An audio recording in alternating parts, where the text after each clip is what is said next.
नमस्कार, top news मराठीच्या afternoon महाराष्ट्रमध्ये आपलं स्वागत. पाहुयात महत्त्वाच्या टॉप स्पीड न्यूज. उपमुख्यमंत्री एकनाथ शिंदेंना धमकी देणारे 2 आरोपी अटकेत. मुंबई पोलिसांच्या गुन्हे शाखेकडून बुलढाण्यातून 2 आरोपींना अटक करण्यात आलेले आरोपी बुलढाण्याच्या देऊळगावचे रहिवासी. आजपासून राज्यभरात इयत्ता 10वीची परीक्षा. संवेदनशील परीक्षा केंद्रांवर शिक्षण विभागाची करडी नजर. कॉपीमुक्त आणि भयमुक्त परीक्षेवर शिक्षण विभागाचा भर. महिलांना आणि ज्येष्ठांना सवलत दिल्यामुळे एसटी तोट्यात. परिवहन मंत्री प्रताप सरनाईकांचं मोठं विधान. आता महिलांना दिलेली 50% सवलतही बंद होण्याची शक्यता.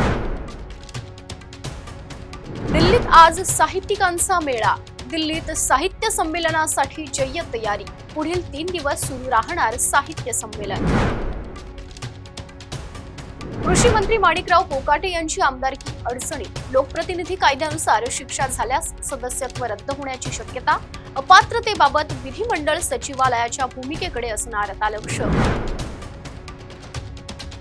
माजी आमदार हर्षवर्धन जाधव यांना जामीन मंजूर.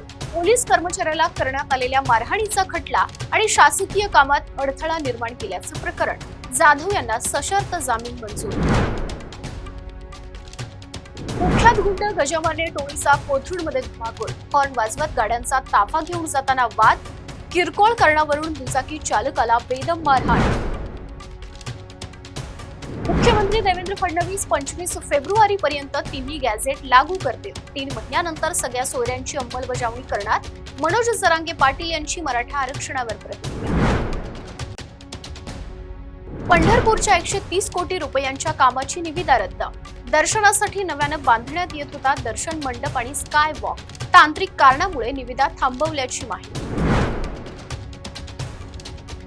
मला मारहाण करणारा कराड तुरुंगात सडतोय. धनंजय मुंडे यांनाही भोगावं लागणार. करुणा मुंडेंचा संताप. टोमॅटोच्या दरात मोठी घसरण. शेतकऱ्यांच्या टोमॅटोला प्रति किलो 5 ते 8 रुपयांचा भाव. शेतकऱ्यांचा उत्पादन खर्चही निघत नसल्याची स्थिती. टोमॅटो उत्पादक शेतकरी आर्थिक संकटात.